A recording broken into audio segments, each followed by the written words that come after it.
वो जीव जो एक सामाजिक जीवन व्यतीत करता है और उस सामाजिक जीवन में, उसी जीवनचर्या में, उसके जीवन चक्र में जो ऐसे पदार्थ वो उत्पन्न करता है जो उसकी खुद के जीवन के लिए आवश्यक हैं, लेकिन वो मनुष्य के लिए भी लाभदायक हैं। इसलिए मनुष्य उन पदार्थों को उससे आर्टिफिशियल कंडीशंस में उनको रखते हुए प्राप्त करता है।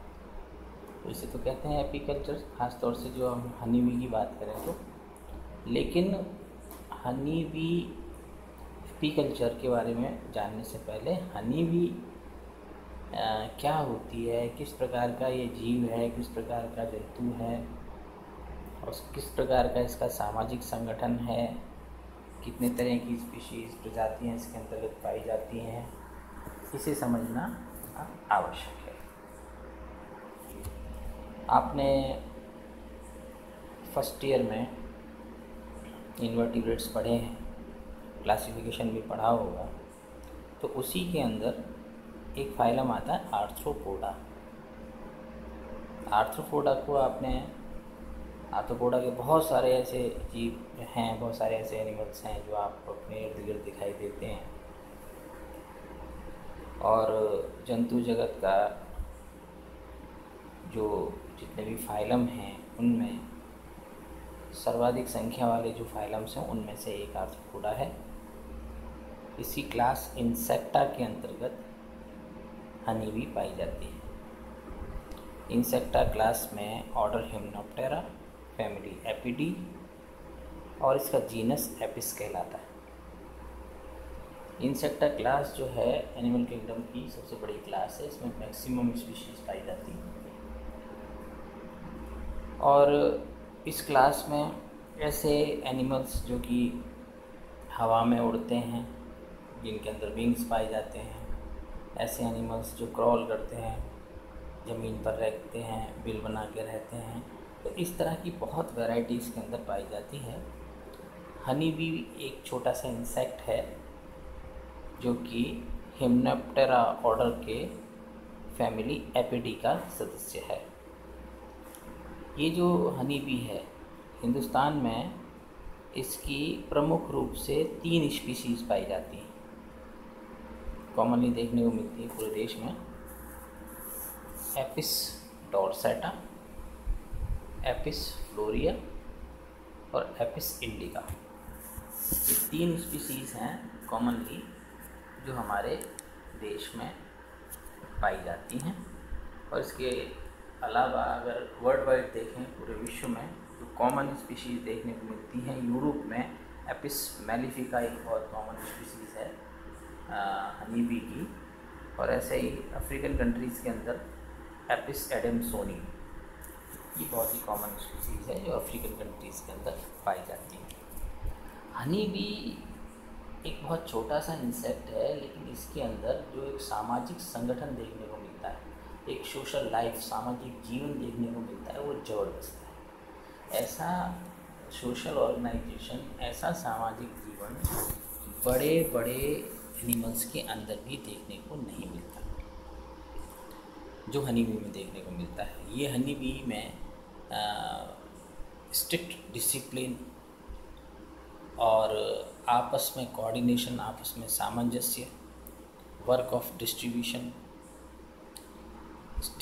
ऑफ वर्क, काम का वितरण, सभी की अपनी अपनी ड्यूटीज़, और सबके अंदर थोड़ा थोड़ा संरचनात्मक विभेद, ये हनी बी की एक खासियत है, उनको देखने में मिलती है। और ये हनी बी एक सामूहिक जीवन व्यतीत करती है। मधुमक्खी आपने देखा होगा, मधुमक्खी की छत्ते पाए जाते हैं। हम अपने जीवन में अपने आसपास जंगल में, पेड़ों की टहनियों पर ऊंची ऊंची बिल्डिंग्स होती हैं, या अपने घर की कभी आपने देखा कि अपने घर की खिड़की पे ही हनी बी ने कोई छत्ता बना लिया, छज्जों के ऊपर छत्ते बना लेते हैं। तो हम अपने आसपास के परिदृश्य में भी हनी बी के छत्ते सामान्य रूप से देखते चले आए हैं बचपन से ही। और उसमें जो मधुमक्खी होती है वो शहद पैदा करती है, ऐसा भी सुना है। अब ये शहद जो मधुमक्खी उत्पन्न करती है, ये शहद ही मनुष्य को सबसे ज़्यादा आकर्षित करता है। इस शहद को ही प्राप्त करने के लिए मनुष्य ने हनी बी को, मधुमक्खी को पालतू बनाने की कोशिश की और वो उसमें सफल हुआ और उसने उसको आर्टिफिशियल कंडीशंस, कृत्रिम अवस्थाओं में रखते हुए मधुमक्खी द्वारा जो शहद उत्पन्न होता है वो उससे प्राप्त किया। और केवल शहद ही नहीं, मधुमक्खी मोम का भी उत्पादन करती है, वैक्स। आपने मोम देखा है, तो जो वैक्स होता है, वैक्स का उत्पादन भी मधुमक्खी के द्वारा किया जाता है, जो कि बहुत सारी औषधियों में, कॉस्मेटिक्स में, इन सब में उपयोग में लाया जाता है। मधुमक्खी के एक छत्ते में करीब करीब लगभग 50,000 तक इंडिविजुअल्स हमें देखने को मिलते हैं, जो कि बहुत ही आपसी सामंजस्य के साथ जीवन बिताते हैं। तो कुल मिला के हनी बी जो होती है उसकी वैराइटीज़ मैंने आपको बताई। हिंदुस्तान में जो 3 वैराइटीज़ मिलती हैं उनके बारे में थोड़ा सा और डिटेल में आपको जानना आवश्यक है। जैसे पहली स्पीशीज़ है एपिस डॉर्सेटा। एपिस डॉर्सेटा को रॉक बी भी बोलते हैं। रॉक बी, चट्टानों पर पाई जाने वाली मक्खी। ये सबसे बड़े आकार में सबसे बड़ी वैरायटी है हिंदुस्तान में पाई जाने वाली है मधुमक्खियों में, लार्जेस्ट इंडियन वैरायटी है। लगभग इसका साइज़ जो होता है 20 मिलीमीटर लंबी होती है। ये हनी बी जो होती है ये बड़े बड़े छत्ते बनाती है, इंग्लिश में कॉम्ब बोलते हैं उसको। तो ये बड़े बड़े छत्ते बनाती है और ख़ास तौर से ये जो छत्ते बनाती है वो बहुत ज़्यादा हाइट पर बनाती है। निचले स्थानों पर इसके छत्ते देखने को कम ही मिलते हैं। जैसे आपने देखा होगा कभी कभी, जैसे पहाड़ी इलाके में, यहाँ जालौर में भी जो ये सारी ये पहाड़ियाँ हैं, इन पहाड़ियों में कभी आप विज़िट करने गए हो तो वहाँ पर पता लगा कोई ऐसा हिस्सा पहाड़ी का जो आगे की तरफ निकला हुआ वो बहुत ऊंचाई पर, वहाँ मधुमक्खी ने छत्ता बनाया हुआ है। या मल्टी स्टोरी बिल्डिंग्स होती हैं, कई बहुमंजिला इमारतें, उनके ऊपर भी काफ़ी ऊंचाई पर जाकर छत्ते बने हुए दिखाई देते हैं। ऐसे पुराने भवन जहाँ ऊंची ऊंची छत होती हैं, उनकी छतों पर भी कभी कभी ये छत्ता बना लेती है। तो ये कुल मिला के ये जो एपिस डॉर्सेटा है एक बहुत बड़े आकार की मधुमक्खी है और बड़े बड़े छत्ते बनाती है। और एक इसकी विशेषता ये है कि ये माइग्रेटरी स्पीशीज़ है, यानी एक स्थान से दूसरे स्थान पर ये माइग्रेट करती है।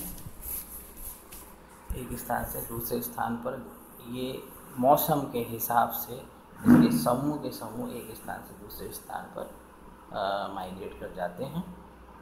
जैसे ये जून और जुलाई में तो पहाड़ी क्षेत्र जो होते हैं उन क्षेत्रों में चली जाती है।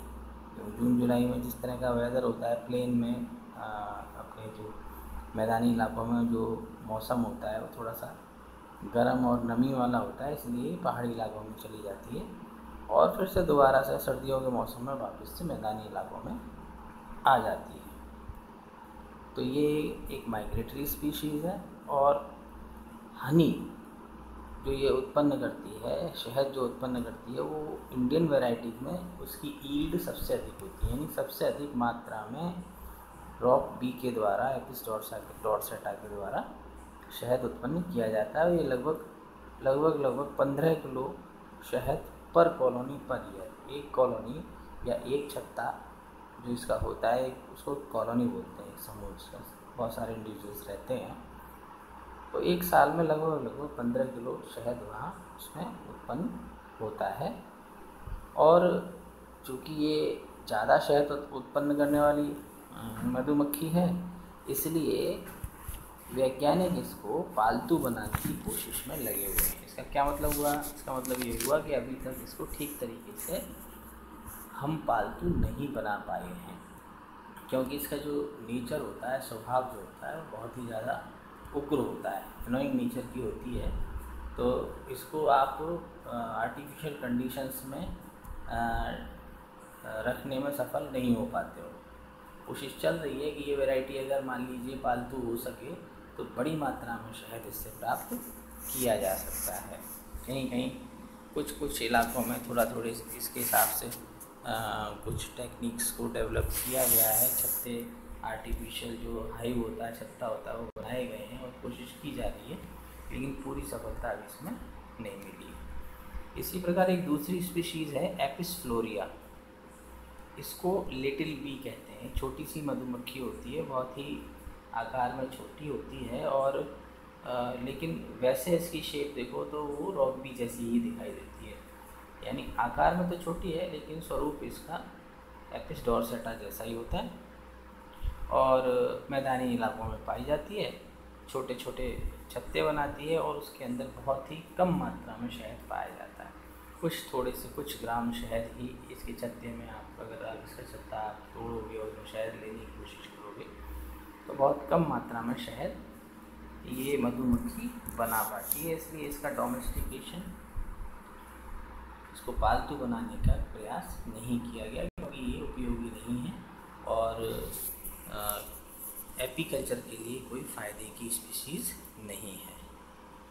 तीसरी जो स्पीशीज़ है एपिस इंडिका, ये सबसे कॉमन और सबसे पॉपुलर स्पीशीज़ है, सबसे पॉपुलर प्रजाति है ये मधुमक्खी की।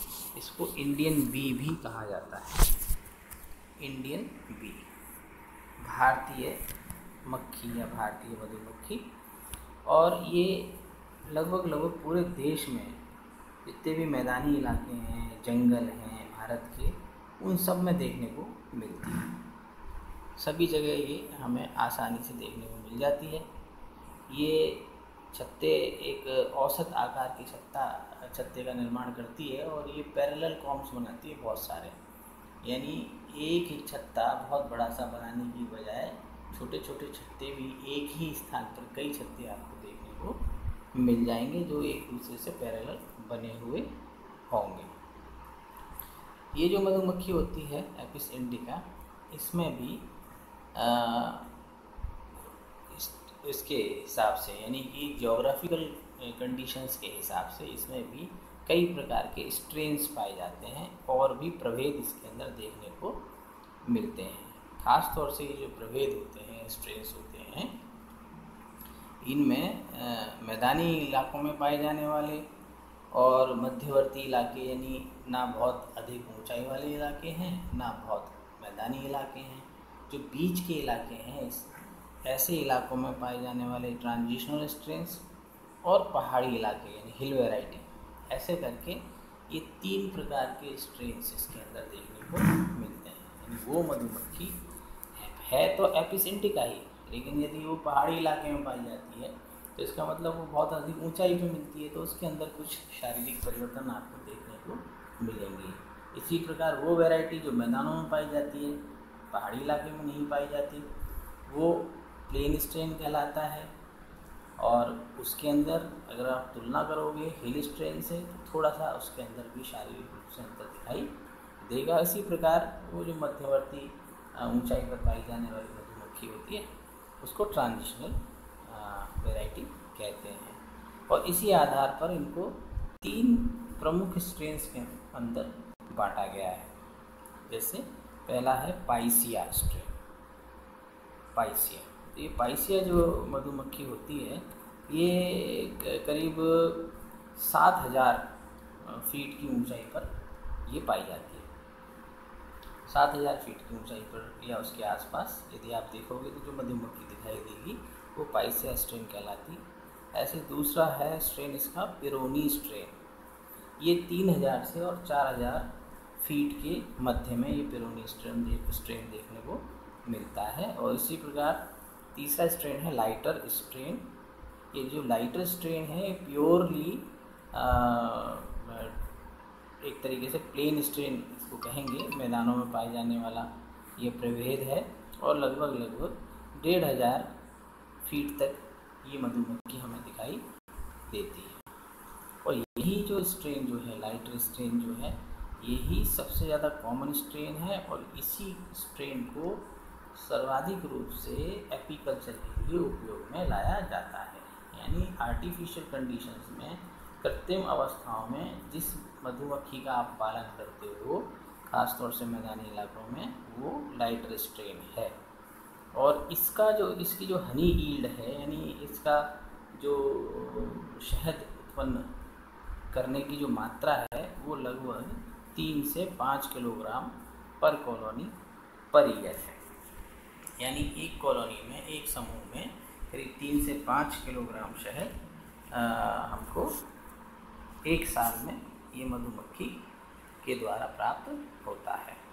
तो मैंने आज आपको प्रारंभिक रूप में ये बताने की कोशिश की है कि एपीकल्चर, जिसकी मेन धुरी, मुख्य धुरी जो है वो होती है हनी बी। तो हनी बी क्या है, कौन सा प्राणी है, किस फाइलम का है, किस क्लास का है, क्या उसका क्लासिफिकेशन है, कहाँ कहाँ कौन कौन सी स्पीशीज़ और स्ट्रेन्स पाए जाते हैं, इसके बारे में आपको ये जानकारी प्रारंभिक रूप से आपको होनी चाहिए, जो मैंने आपको आज दी है।